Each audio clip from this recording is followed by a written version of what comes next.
Welcome to Radical Responsibility, the podcast dedicated to ridding the world of blame and shame, where we explore the issues you care about from a unique perspective. 100% ownership for each and every circumstance we face in life, day in and day out. Hi, welcome to the Radical Responsibility Podcast. This is your host, Fleet Mall. And in today's episode, I'm having a conversation with Thomas Hübl, who's renowned for his work on healing collective trauma.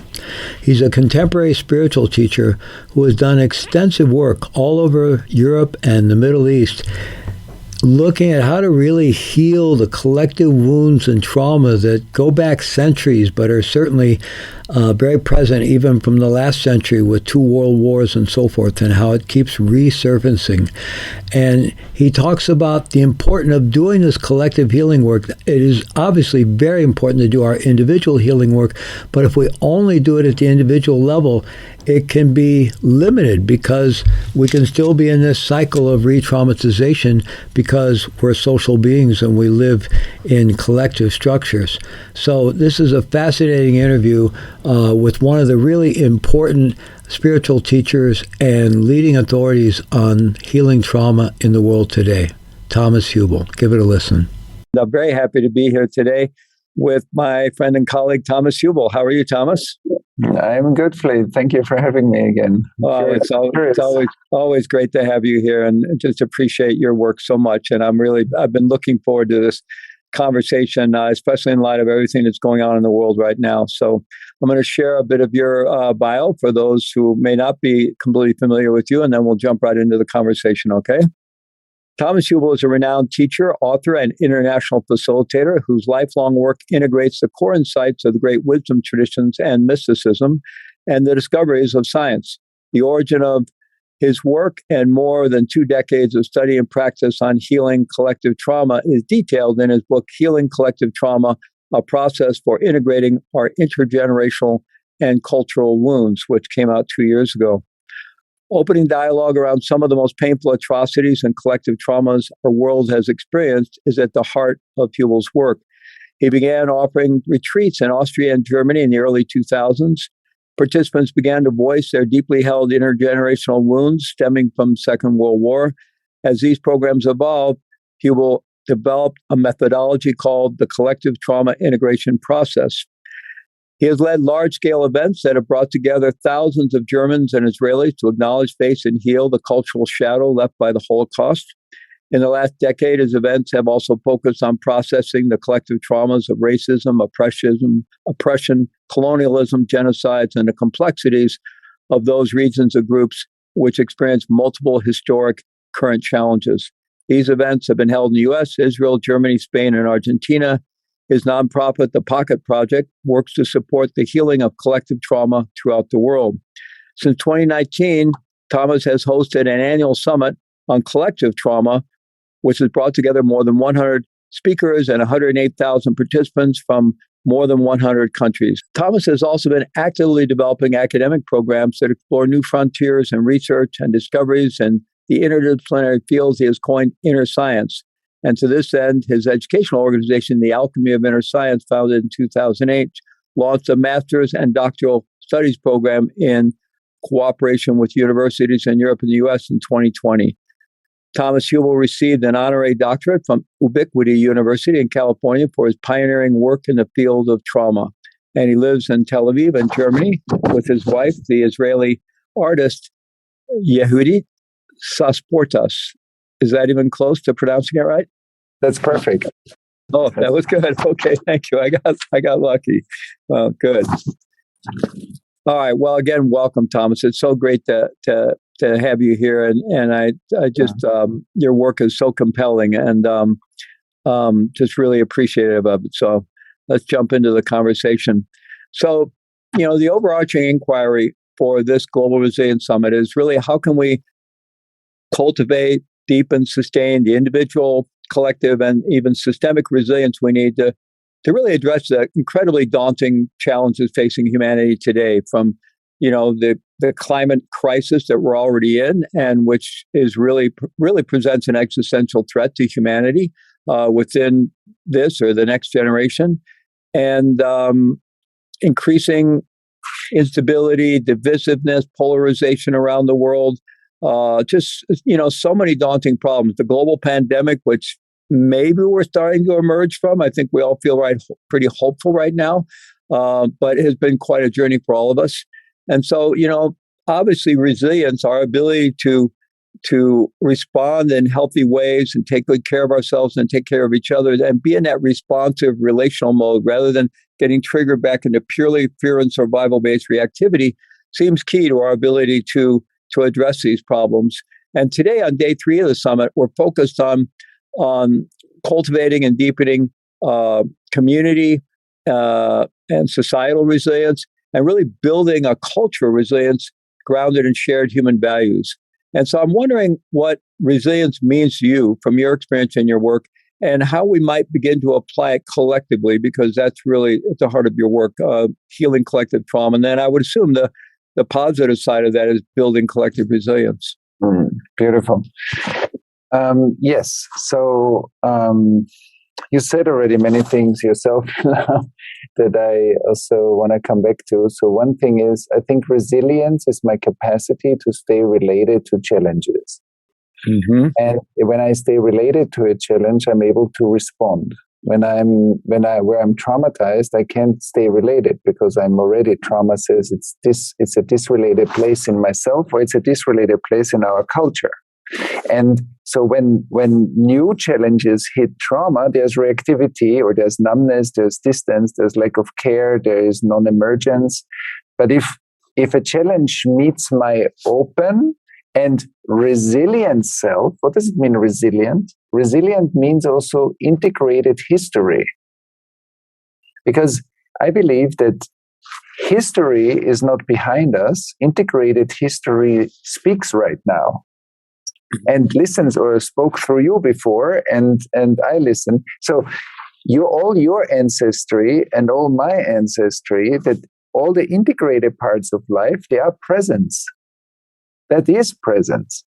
But unintegrated, split off, traumatized, whatever history, like the history that was too overwhelming to be processed and integrated. What does it mean? Integration means learning. When I can integrate my daily experience, I feel I digest my day, I integrate my day, I learn from my daily experiences, and they make me wiser. Integrated history makes us wiser. In the trauma of our culture, a lot of unintegrated information or experience is bound, but underneath, the ethical hurt, the transgression that hasn't been restored yet. When you look, for example, at the Holocaust or racism, in the eyes of the collective trauma is still the restoration waiting that gives us the ethical insight today to deal with artificial intelligence, nanotechnology, genetic engineering, the climate change. We need that badly because we didn't get the learning yet, because it's somewhere frozen in the cultural permafrost. And so what builds resilience is the integration of trauma into wisdom. When we say one definition of wisdom would be, how much world is the amount of world that I can include in the way I live, in the way I act, in the way I speak. Mm. Like, how much world am I intimate with? And how much world is other? And the world that I need to other are also parts in myself, individual, ancestral, and collective parts of myself that are fragmented. So then I say, this is hard for me, and I don't like this, and I don't like this, and this is other. These are the others. And so relationality, definitely, and the amount of world that I include is wisdom. So every trauma integration is actually a boost of wisdom. And that's why, yes, of course, the trauma of the past or the trauma of our own past was painful. Like what led up to the traumatic event was really painful. But the residue of the trauma needs to be integrated in order for me to be able to meet the world of today with presence and with relationality, with insight, with a future, like innovation. All of that I think, is in the world resilience included. Wow. And I love this frame about integration, and that where we are as humanity and on this planet and in our history is really the level of integration that we have accomplished. And that's really kind of where we are. And then to the extent that we feel all of these cultural shadows going on, that's the unintegrated aspects of the trauma we've been through. And, that if this is a normal and in some ways healthy part of our evolution, because, we all know we don't learn and grow without being challenged. And so, we're not going to develop wisdom in a bubble either, right? So I love what you talked about wisdom. I mean, it makes me think of a colleague's mind, big mind, big heart. Our mind gets bigger, vaster. The space, the amount of the world with which we hold, we embrace. Our heart grows to do that. And that's only going to happen by being challenged, right? By being challenged and then integrating. So, it just seems like your work and so much of the important work in the world today is giving our fellow human beings skills, giving them this context, but also skills to integrate trauma, right? Exactly. Skills to heal unintegrated trauma, skills to integrate the trauma we're experiencing right now in the world. And so I wonder if you could talk just a little more about that. I mean, your book 2 years ago was all about this idea of ancestral collective trauma and ancestral trauma. And I just, could you talk a little bit more about ancestral trauma? Because obviously, it probably goes back pretty far. And in some ways, ultimately, you could just say it's the human condition. But then there are particular places in the world, particular cultures and societies that have very specific ancestral traumas. So could you talk a little bit more about how deep that runs? First of all, like trauma that's not getting integrated resides. And the trauma, like when we look, I'll say something about society first, and then I go to the ancestral part. Mm-hmm. That when we look at society, then I think it seems like there's one process that we call culture or society. But actually what we see is emergent processes, relational, so emergent, relational, innovative, creative processes that are being born out of creativity and presence. But what we also see is non-emergent, repetitive, disrelated processes that are just repeating themselves. And I believe those are living in the past. They are not being born out of presence. And both, when I look at society, I see both as one. But all the arguments in intimate relationships about the same things over and over again, all the processes that, like now, what happens right now in Europe is a repetition of an unresolved trauma of the Second World War and the Cold War. And so what hasn't been integrated needs to repeat itself in order, it's like the Freud's repetition compulsion. It repeats itself in order to surface itself again. Mm-hmm. And because we need detoxification. When we look at democracies today, I think we are seeing two things. Like we're seeing power over hierarchies in the world, domination hierarchies, where there's a leader that is dominating the society. And then we see democracies unfolding, but in the democracy, it's a fragile process at the moment because we see that trauma tries to detoxify itself, and that creates all kinds of issues in democracies. Mm-hmm. But that's already an attempt of the system to heal itself, and then we reach a new level of coherence, and we say, now it's great, and then a deeper layer of incoherence comes up. That's also true for the individual. That's also true for meditation practitioners. So you see, oh, wow, now I'm in a deep state of meditation. And then something happens in life. And then it looks like you never meditated. And I say, oh, I fell back. And instead of saying, no, when you reach a new level of coherence, it means a new level of safety. You can detox a deeper aspect of life. And if I don't understand that, then I'm missing a lot of transformational work or processes. And when I take that deeper into your question, into the ancestral part, let's say in Second World War, like my grandparents or great grandparents, when they experienced the war and went through it, that trauma didn't disappear. That stayed in the lineage. That has been also passed on to me or to you or anybody else. It's kind of a pandemic symptom because most of the people went through some kind of trauma or their ancestors did.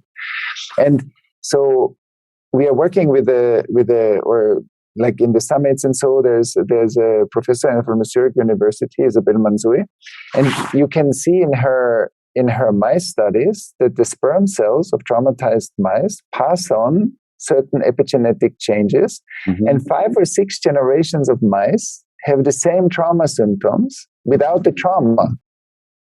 So we still call these personal issues. I have this personal issue, I have that personal issue. But when we look a bit closer, it's also personal, but it's much bigger than that. It's also ancestral, and it's also part of a bigger trauma net in our society.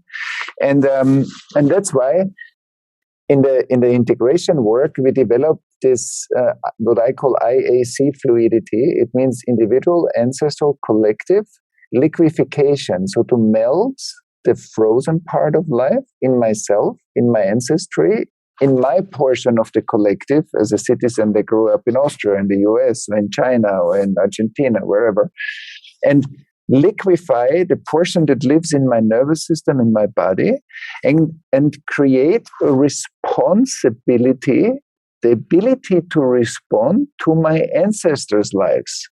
Because where my grandfather had trauma and I carry like a transmission of that trauma in myself, I'm not fully related to my grandfather. I'm related through the stagnation, not through a live responsive relation, resonance. And so there is responsibility towards the past, like the roots, the ancestors. There's responsibility in 2022, how I respond to the world that surrounds me. And there is responsibility to our future and to the future generations. And all together, I think, are part of resilience. And that's why for many people, when we do individual work, it's great, but we see often that individual work stagnates. Some parts we can work on, but some parts are a bit resistant to the integration or the healing. And that's where we need to expand the radius and include our parents' lives, our grand or great parents' lives, and not just do that intellectually. We all know that we have ancestors. That's not the point. But the point is that I can learn to feel that through my body and the ancestral part of my nervous system. Because the ancestors are encoded in my epigenetic genetics. They are encoded in my nervous system, in my cells. So that lives in me. And I think if we stop thinking that a human body is 30, 50, 70 years old, but if I say, no, our body is hundreds of thousands of years old, the entire history that led up to us sitting here is also sitting here with us. It's encoded in us. And I think that makes like human intelligence so amazing as a miracle, because it's we carry a lot of stuff inside that when we pay attention and I think you yourself with the work you do and many others that have a contemplative practice see what happens when we tap into those areas that are alive in us and we increase our perspective. And like that, I think we are part of like ancestral and collective resilience building. Wow, that is so beautiful. And for me, it's such a positive view about humanity and our human condition or just life altogether. On the one hand, it's daunting, the idea of taking responsibility or ownership for our whole ancestral history and realizing that, it's our job to work with that now, to heal, to transform, to allow the new to emerge. And so it's very daunting to face that and take that on, but it's also such a positive view because it seems so often that, we either want to be in denial of the past or there's a tendency to want to indict the past and blame. And either way, you got that there's a big political divide right now. Those who want to indict the past and those who want to ignore the past, right? And be in denial of any kind of ownership. Either way is not really ownership. And then, this idea that emergent, what wants to emerge, the next level of progress, evolution, spiritual consciousness, evolving, developing, flourishing, it happens out of the present, right? It has to be unstuck, and these things have. So it's just this natural process that we can participate in, and it's often not easy. It can be scary. It can require a lot of work, but it is a really beautiful vision of humanity where, we're all innocent. I mean, if you could say we're all guilty, but I think ultimately we're all innocent. This is the process, and this is the work for us to do, right? To open our hearts, to open our minds, and we develop wisdom by the more of this we're willing to embrace, right? The more of the work we're willing to do. So it's such a beautiful vision. I'd like to bring it right into the present moment because, and we are going to talk about the current situation in Europe in a moment, but I'd like to first talk a little bit about the global pandemic that we've all been in for the last over 2 years now. Not quite 2 years since it was declared a pandemic by the World Health Organization, but as we know, it started in late 2019, early 2020. And, humanity has not gone through a global experience like this since World War II.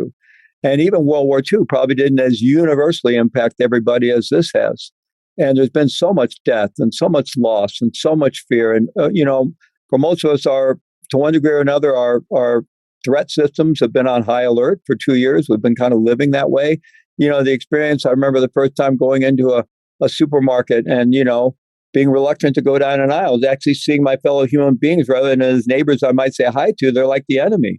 Or even walking down the sidewalk, I've been able to relax that somewhat, but I can still feel it a little bit, getting comfortable again with my fellow human beings, right?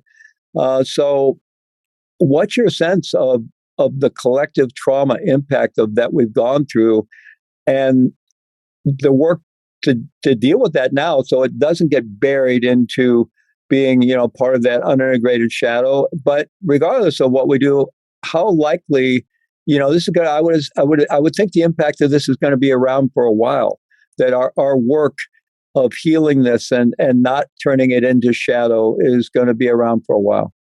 Definitely. And I want to start with an analogy, like a metaphor. Like I often say, when snow flakes fall into a river, they become water. Mm-hmm. And when snowflakes drop on an iced over river, they pile up. And there's a big layer of snow on top of the ice. So what we saw in the pandemic, and I think that's such a wake-up call for us because climate change will make this 10 times stronger, is that what does it mean? Snowflakes means experience that I meet with the open part of myself, where I'm related, where I'm in my mature capacities, where I'm present. I can respond to that challenge. That's resilience. But when experience meets us where we are traumatized, then it's just another layer that cannot be digested because the ground the soil is frozen. And so when we look at the pandemic, we see a massive fragmentation in the culture. We see a lot of new trauma that has been induced through the loss and the healthcare issue. And what you said, the fear and there's so many things that are new trauma, but it activated also a lot of pre-existing collective trauma. And then we call it a crisis. But I don't think the pandemic is the crisis. The pandemic is the pandemic. There's a virus and that it affects us. And so that's one thing. And that's maybe newly traumatizing, but the crisis is how we dealt with it. So it brought up to the surface a lot of fragmentation that pre-existed the pandemic, that was there before, and it just got highlighted through a new stress factor because the biological system cannot tolerate another big stressor when it's anyway already up to the red zone. And I think that's what we saw. But so what we also see, and that's why I'm such an advocate for collective trauma work, because I believe in the Constitution of the United States, in the Constitution of any state that takes that seriously, we have to have kind of a paragraph or a law that says we have to restore the undigested legacy of our culture, and that needs to be part of our need as a human being, as a state, as a country, as a society. Why? Because that is collective health. If we don't have spaces that are being funded by the state in order to have collective spaces to digest collective experiences, we don't have the health mechanism. It's like when you sleep or when you eat, when you have time to reflect on your personal experience, it helps you to reflect, digest, and integrate. But we don't have that in a bigger scale in our society. We're so hyper individualized. And then, of course, there are smaller groups that do that anyway, but I'm talking about millions and millions of people having a collective integration process integrated in the cultural process. And if we don't have that, especially now when there is a pandemic, we can be sure that a lot of the trauma will be buried and it will be passed on to the next generation. If we don't take care of it, we just pass it on. And not only to our children, we pass it on to the next generation, even if people don't have kids. And that's why I think to take this as a wake-up call, the pandemic, and see, wow, this showed us a global event that we can use to implement the right things in our culture, to become more trauma-informed, to digest our personal and collective experience, and to prepare the resilience for example, also hot conflict, as we see it right now in Europe, or the climate catastrophe that is going to come. And if that stress factor comes and biological or planetary stress reservoirs will be full, then the more and more systems will start to collapse and disintegrate. And that's going to be a cascade of many, many fast processes that will be much faster than we expect. And I think if we do the collective trauma work, we can prevent some of it by integrating the trauma and making it a river. So melting the ice and letting the snowflakes fall into water. And that's, I think, the chance that we have now. And the pandemic, other global events show us at the moment that we need to heal as collectives. It's not anymore enough to just do individual work. We have to come together in bigger and bigger groups through technology, in person, doesn't matter what. And even like what you do now, your summit is a way to bring people together and to create a hub of exploration. That's a contribution to that kind of collective work. And we need much, much more. And I think we have the technology. With what we do now, we couldn't do without technology. And we can use that tool to create collective coherence, to let the collective nervous system detox, digest, and integrate trauma. Because we cannot get rid of it. It's like it's in us. We can only integrate it. And I think that's a very, very big need that societies have. And we need to create the policies and the structures for that. Yeah, absolutely. And it is very much the purpose of this summit. And we're hopeful that this is a contribution to that. But I'd like to explore a little further what you were talking about, where we are and how we get, how we even move forward. We've had religious institutions, social institutions, civil society institutions in the past that have kind of helped stabilize things, have even maybe been in part ways of processing some of this trauma. And at the same time, they, like any institutions, they've had their shadow aspects and they've had their frozen aspects. And today, kind of as part of just the current cultural wave of postmodernism we've been in for quite a while, a principal characteristic of which is deconstruction. Things have just been steadily deconstructed almost into, at least in this country, I feel, a very nihilistic, materialistic landscape. And so people feel like they don't have anything they can trust or believe in, and it creates a kind of an impoverished civil landscape. No commons. There's not a commons that we can trust. And so we see, even with the situation of the pandemic, which might have pulled people together, often when there's a disaster or sort of a perceived common enemy or something, but instead it's divided us further, and everything's weaponized and everything's politicized.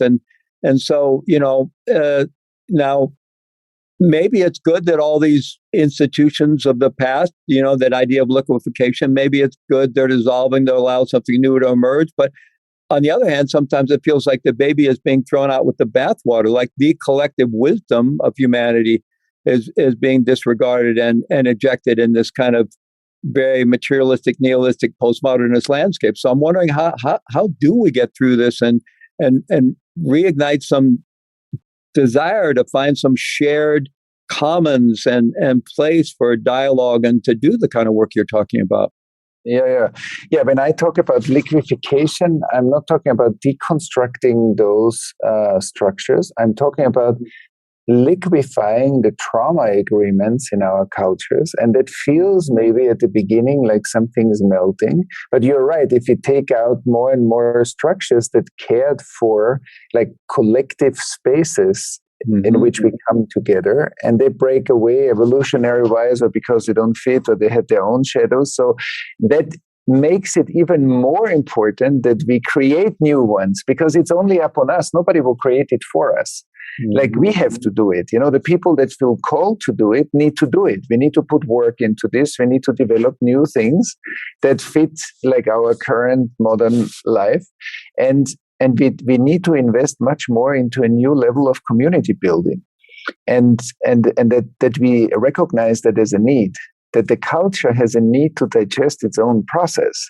And that's not only individuals talking about it, that's coming together and creating, using the principle of interdependence, that an individual is a specific expression of the whole.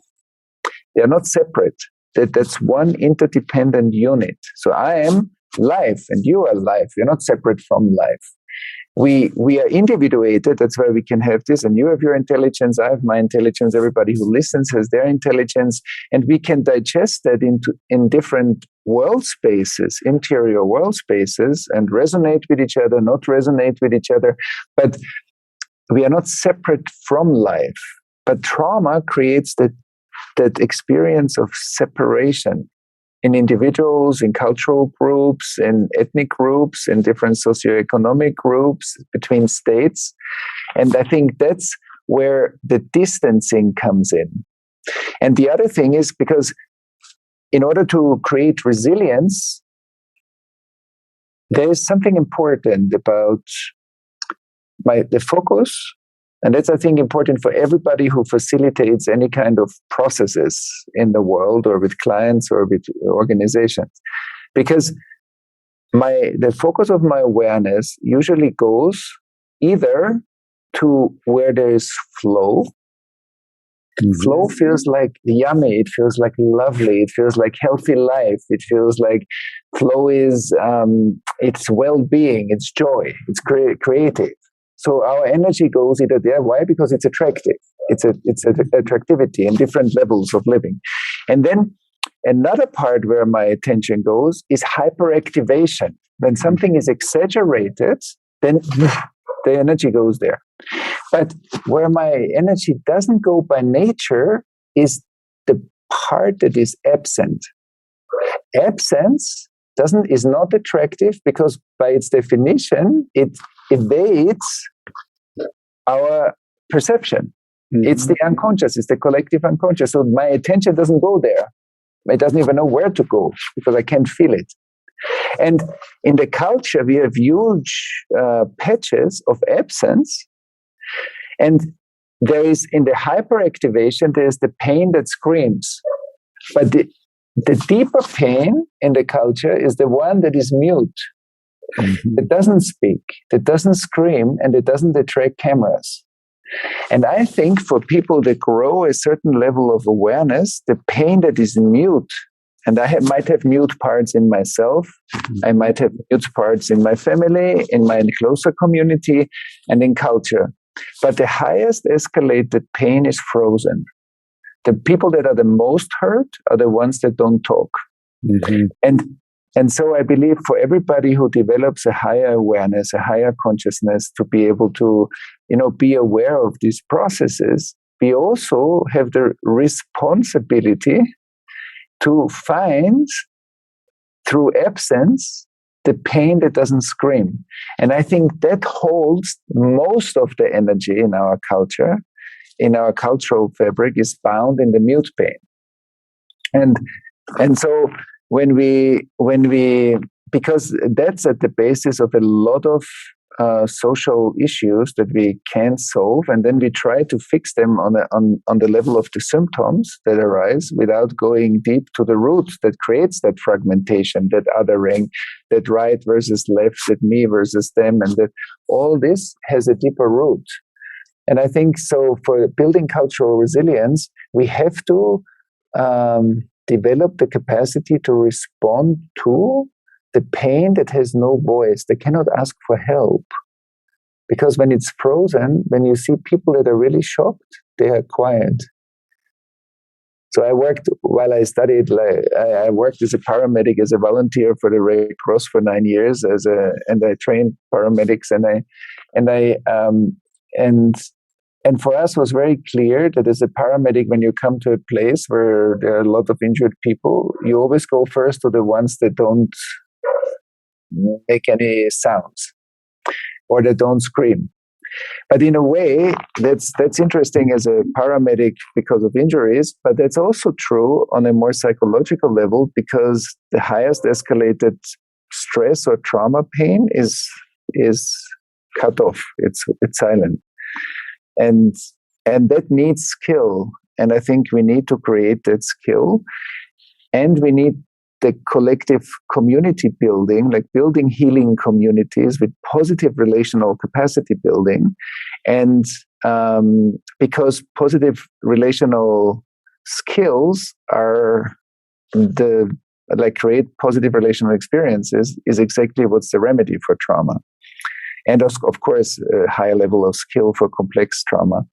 And so individual and collective competence building is, I think, what we have to support. And I think the states need to support that. We, like not the United States, every state in the world, our states need to support that, because we recognize how much that would influence our healthcare system. It would reduce a lot of costs that we have now that are based on untaken care trauma.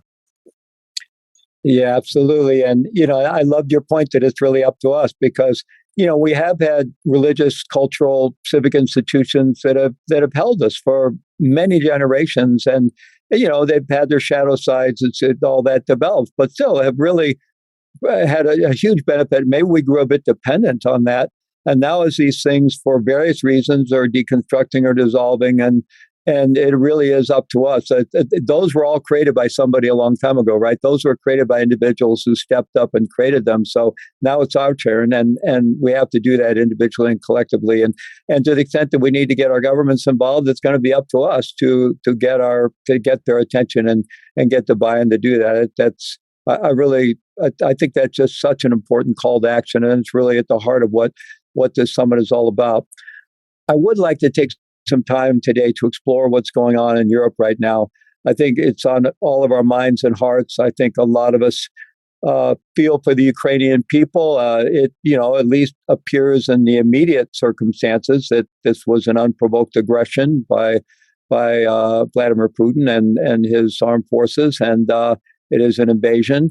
And at the same time, not to in any way justify anything, but all this has deep historical roots, and roots in ancestral trauma going back through World War II and World War I. And, one of the insights, in World War I, your country, I believe you're a native of Germany, was left in shambles after World War I, which really gave rise to the Nazi movement and so forth. And so after World War II, with the Marshall Plan, the West really rebuilt Germany and turned it into a stable democracy that really is a positive force in the world today. And, that wasn't really done for Russia after World War II. And it was there was just suddenly this wall went up, right? It was East and West, and, so there's a lot there, and I'm curious if you could talk about this present situation in Ukraine, how we can better understand it in terms of this idea of historical, ancestral, and cultural trauma. And other than just deciding I want to root for the good guys or something, is there a deeper way that we can support this? So maybe this is one of those emerging kind of things that, the unhealed stuff has exploded to the surface. So is it a matter, are we just going to push it back down, or could this leverage us to some further transformation?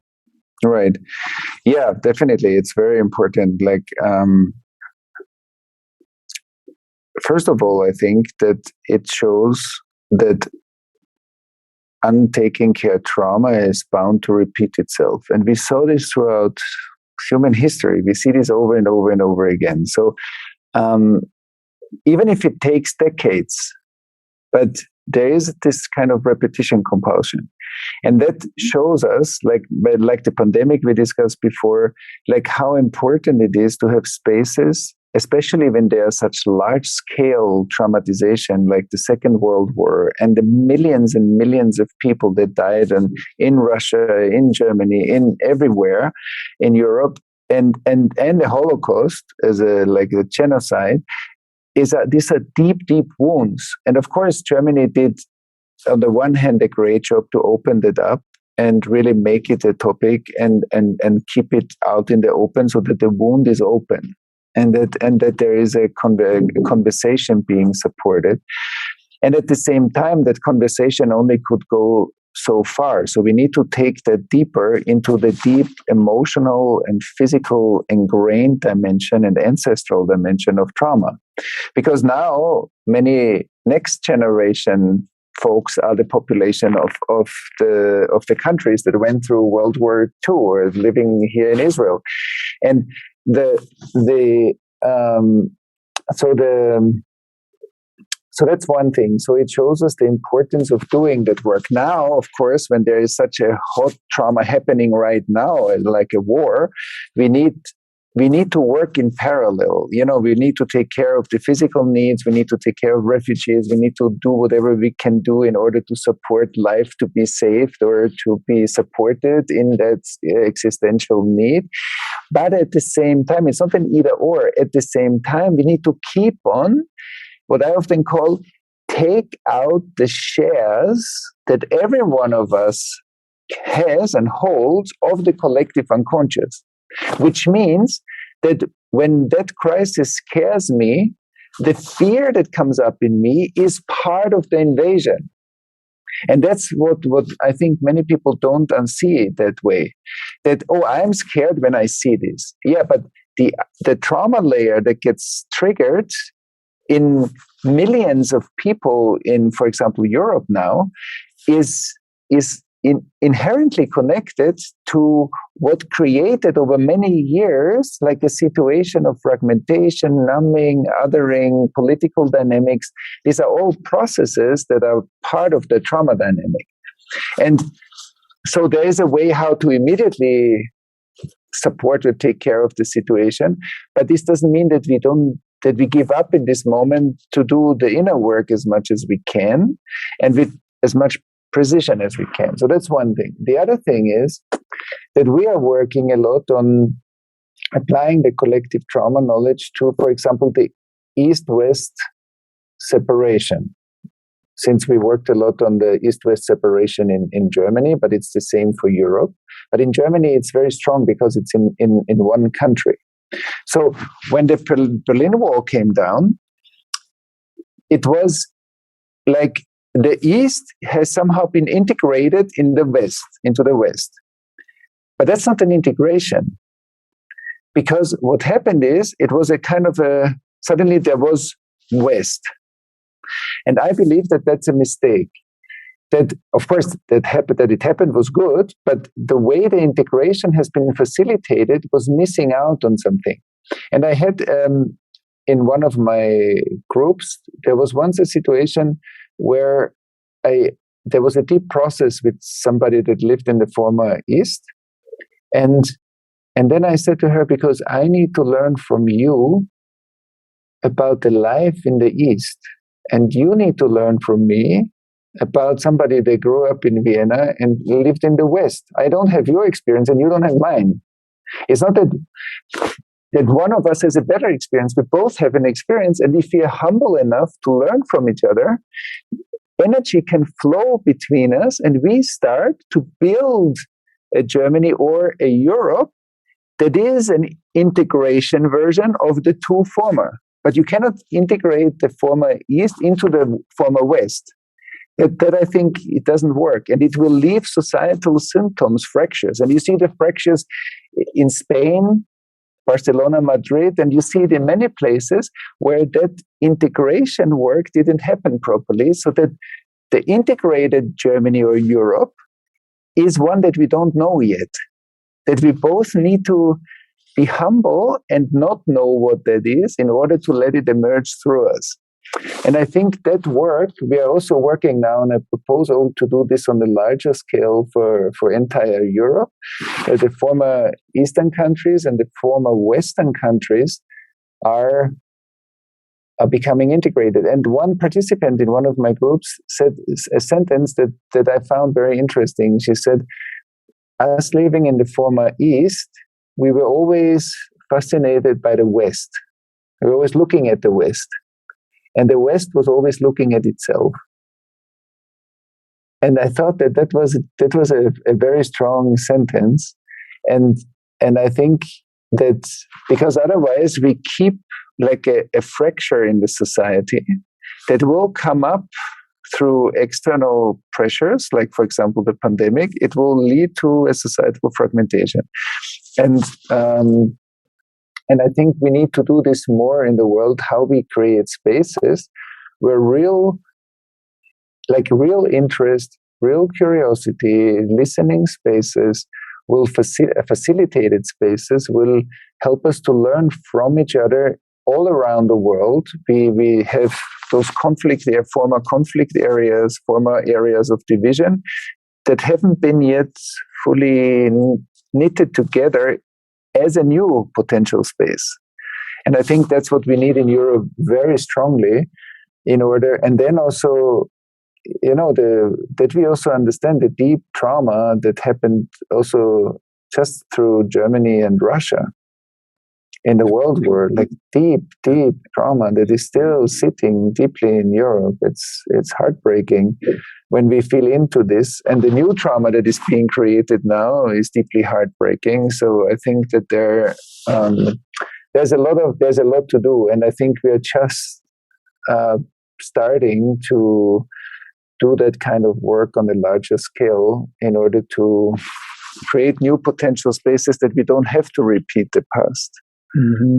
Well, it's really a fascinating perspective and brings up a number of things for me. I mean, and clearly, even though there are not so many folks around from World War II now, or even that many Holocaust survivors, I have a good friend whose mother was, as a young girl, in the camps at Auschwitz. So there are a few, but there's not a lot. But still, this conflict and this war in Ukraine is clearly opening up wounds in the collective unconscious or even consciousness. And there are two threads I'm thinking here. One is, as you know, I've been going to Auschwitz with the Zen Peacemakers for over 20 years. We did the first Bearing Witness retreat there in 1996, so some 50 years after the end of the liberation and after the Holocaust.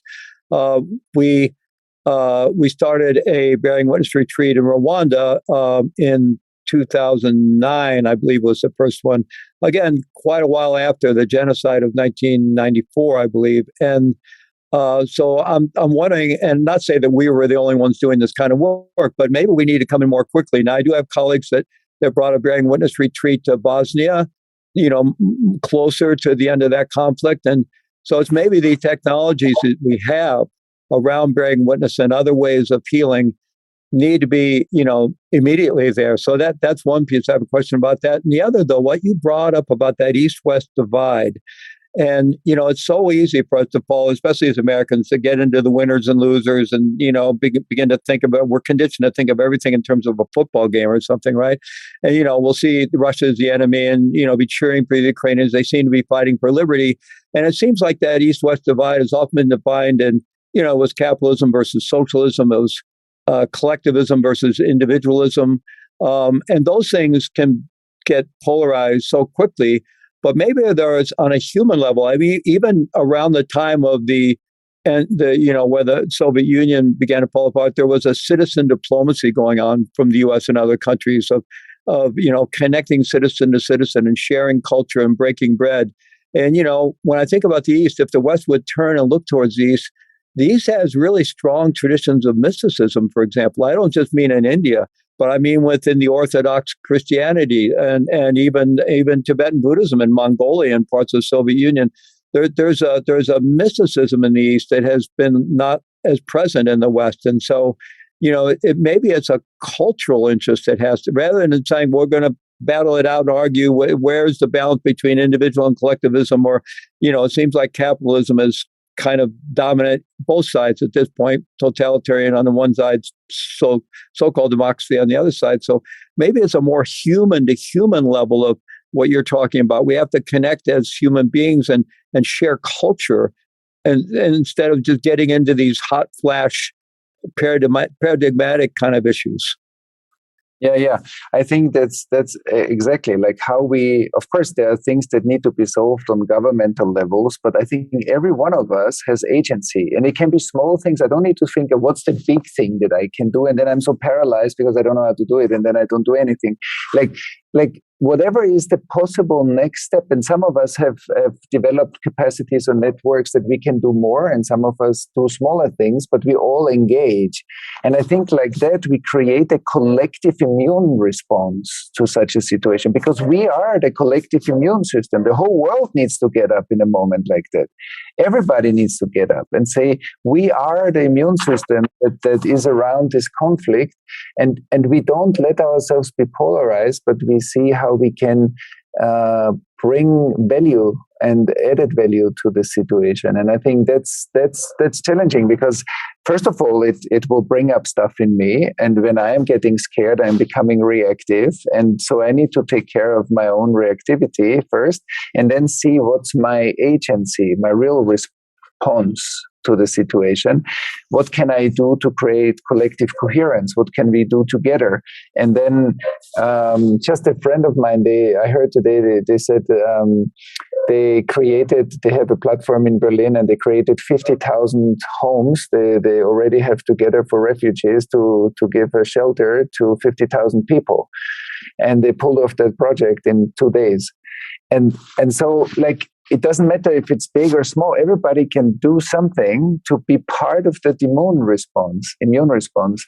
And I'm very hopeful that the more collective trauma we liberate, we will be less frozen and more responsive, more and more and more. And I think if I take into consideration that how I feel is not an obstacle, when I get really scared and I pay attention to my fear and I allow myself to digest my own process or whatever comes up in me, it makes me more open to respond. And it's part of the unconscious trauma perpetuation. So there's inner work to do and there's outer participation. And I think if we combine this, we also bring our awareness practice or our spiritual practice and our inner healing work that we do, we bring it back into the world, into the society. And then it becomes a very positive resource to build together the world that we all want to live in. I often say it's humanity that builds the house for humanity. If you live in a house that is not a good house for everybody, we build it. We are the architects of that house for humanity. And we see in the world that many people have way too little privilege, have way too little space in that house. And it's not a good house for them. And if we're building these houses, that then conflicts erupt like this. So that's our responsibility.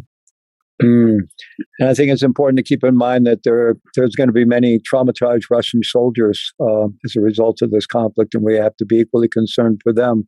I shared with you earlier that I was participating in an all-day meditation retreat yesterday online, and that we had, I think, 6 or 7 Ukrainians in the retreat, and they had to leave partway through to go to a shelter, which was kind of a shock wave went through the retreat. But we also had 5 or 6 Russian participants who were there. And so, that's part of, we have the ability to create these online global communities now, and to do that around shared values and practices, and to share this knowledge. And I know you are also a meditation teacher and a spiritual teacher, and I'm wondering if you might just to finish off our time today, it's been incredibly rich. There's just so many insights. I want to go back and listen to this and really, really wrap my mind around some of these things, because I think they're really paradigm shifting in terms of how we think about these problems before. We've all heard that Einstein quote that you can't solve problems with the same mind that created them. And I heard a lot of threads of a different kind of mindset there that might actually help us change things. So I really want to continue to explore that. So thank you very much. But I wonder if you could lead us in a brief practice of some kind. And you're mentioning that the individual work is important, but the collective work is really important. So, but sometimes we need, practices to help us have the resilience to go out and do the collective work together. So I'm wondering if you might lead us in something. Like, just take a moment to let the conversation that you just listened to just drop in. Maybe so following your breath, and especially your exhalations that help you to relax into your body.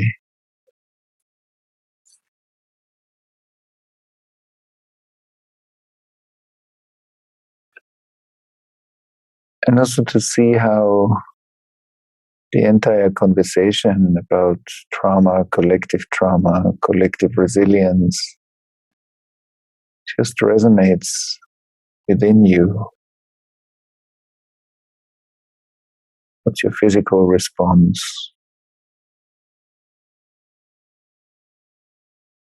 Emotional response?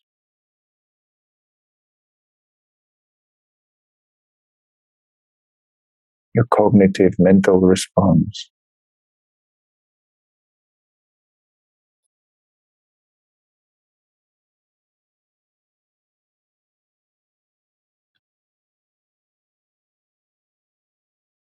What are the aspects of our conversation that resonate a bit deeper within you? Like you felt, oh wow, yeah, that's something to deepen. That's something to contemplate on, explore more, reflect more, write more about, reflective writing.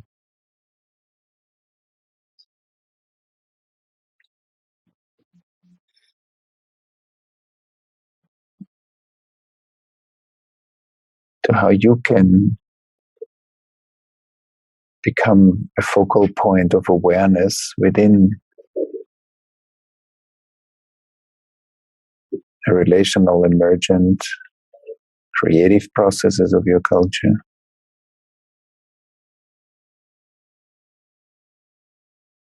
But also the non-emergent, repetitive, disrelated processes of your culture.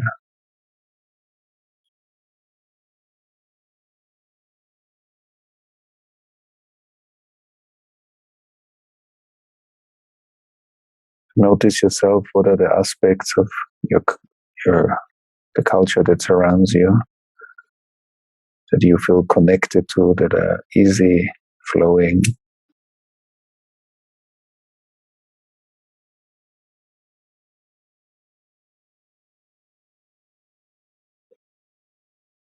And also the parts of your culture that are more at a distance, other, harder, more difficult.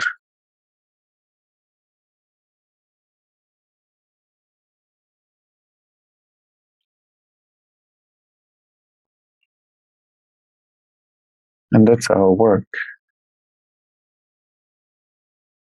Those need more attention, contemplation, and maybe integration work.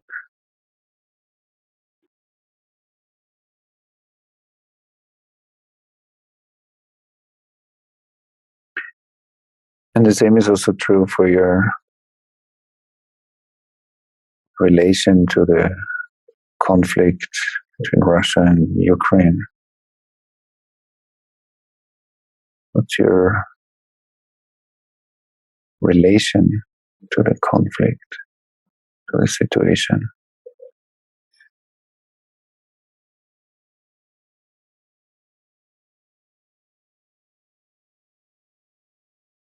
and your response ability, your ability to respond.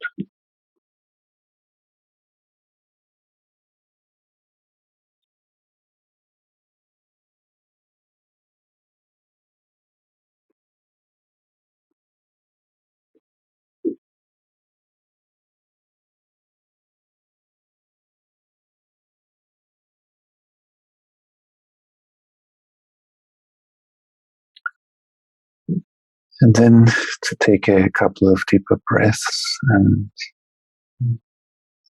feel your body well. Maybe come back gently and come back to the questions later.